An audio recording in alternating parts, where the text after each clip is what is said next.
क़यामत की बड़ी निशानियों की पहली कड़ी इमाम मेहदी के ज़हूर के फ़ौरन बाद दज्जाल का ज़हूर होगा। इमाम मेहदी के ज़हूर को उलमाए किराम ने क़यामत की आखिरी छोटी निशानियों में शुमार किया है, जबकि दज्जाल को क़यामत की 10 बड़ी निशानियों में से पहली निशानी बताया है। रसूल पाक सल्लल्लाहु अलैहि वसल्लम ने फरमाया कि क़यामत की निशानियाँ एक मोतियों की लड़ी की तरह है, जिसकी एक दफ़ा रस्सी कट जाए तो एक के बाद एक मोती गिरता चला जाएगा। दोस्तों, हम इस्लाम में मसीह का लफ्ज़ सिर्फ 2 हस्तियों के लिए इस्तेमाल करते हैं, एक मसीह ईसा इब्ने मरियम जो एक बहुत मुकद्दस हस्ती हैं, और एक मसीहुद दज्जाल जो कि बदतरीन से भी बदतर है। इस लफ्ज़ का अंग्रेजी में हमें वर्जन मसीहा और दज्जाल के लिए फॉल्स मसीह मिलता है। दोस्तों, अब मैं यहाँ पे आपको बताता चलूँ कि इस लफ्ज़ का मतलब क्या है। दोस्तों, मसीह का मतलब है अस्तबाग। अब अस्तबाग के क्या मायने हैं? पुराने ज़माने में जब एक बादशाह को बादशाह के मनसब पर फाइज किया जाता था तो इसके सर पे एक ख़ास किस्म का तेल लगाया जाता था। इस रस्म को अस्तबाग कहा जाता था। इसी तरह बनी इसराइल में जब किसी भी पैगम्बर को पैगम्बरी अता की जाती थी तो उसके साथ भी यही रस्म यानी कि इस्तबाग किया जाता था। इस लफ्ज़ को अरबी में मसाह कहा जाता है, जो कि हम वज़ू के दौरान भी करते हैं।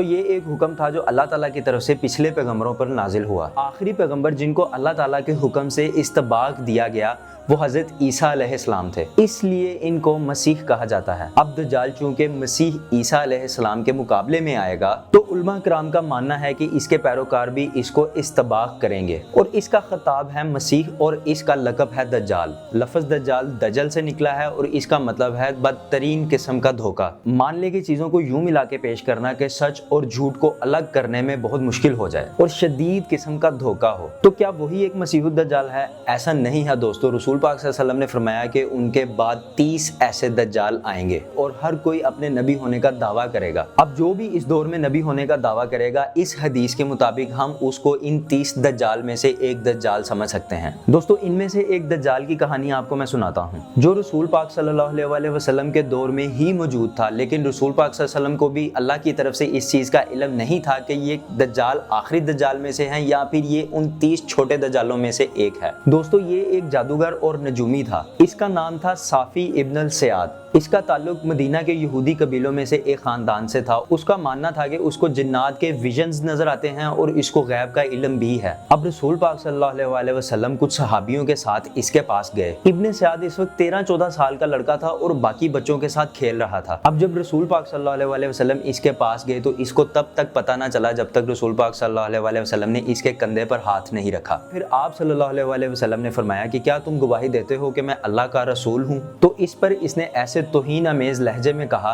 कि हाँ, मैं गवाही देता हूँ कि आप अनपढ़ों के रसूल हैं, नाउज़ु बिल्लाहि ताला। फिर उसने जवाबन रसूल अल्लाह सल्लल्लाहु अलैहि वसल्लम से सवाल पूछा कि क्या आप गवाही देते हैं कि मैं अल्लाह का रसूल हूँ? इस पर आपका जवाब था, आमनतु बिल्लाहि व बिरसूलिही, मैं अल्लाह और इसके रसूलों पर ईमान लाया। फिर रसूल पाक सल्लल्लाहु अलैहि वसल्लम ने फरमाया कि तुम्हें क्या नजर आता है? इसने कहा कि मुझे 2 बंदे नजर आते हैं, इनमें से एक सच बोलता है और एक झूठ बोलता है। रसूल पाक सल्लल्लाहु अलैहि वसल्लम ने फरमाया यानी तुम्हारे लिए मामला उलझा दिया गया है। इससे उलमा किराम ने मतलब लिया है कि वो दोनों इसको झूठी खबरें दे रहे थे।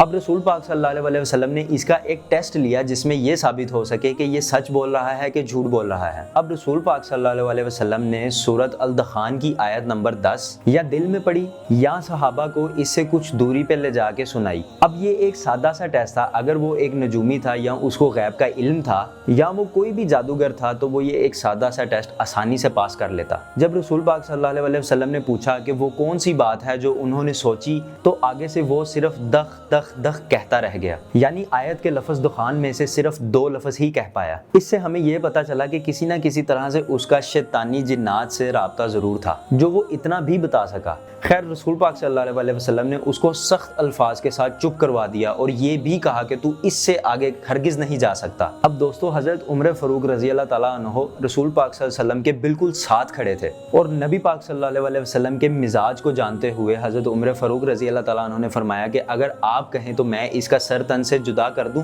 इस पर रसूल पाक सल्लल्लाहु अलैहि वसल्लम ने फरमाया कि अगर तो ये वही दज्जाल है तो आप इसका कुछ नहीं कर सकते, और अगर ये वो दज्जाल नहीं है तो इसको मारने में आपके लिए कोई बेहतरी नहीं है। अब दोस्तों, इससे हमें ये पता चला कि दज्जाल को हजरत ईसा के सिवा कोई नहीं मार सकता, क्योंकि ये ड्यूटी अल्लाह ताला ने उनके लिए खास मुकर्रर की है। अब अब दोस्तों रसूल पाक सल्लल्लाहु अलैहि वसल्लम वफात पा जाते हैं और सहाबा में इब्ने सयाद को लेके ये कन्फ्यूजन बरकरार रहती है। अब कई सहाबा और सहाबियात इस बात का हलफ उठाने के लिए तैयार थे कि ये इब्ने सयाद वही दज्जाल है जो अब तक नहीं आया, या ये वही आखिरी बड़ा दज्जाल है। अब इस दौरान कई सहाबा का इसके साथ इंटरेक्शन भी हुआ।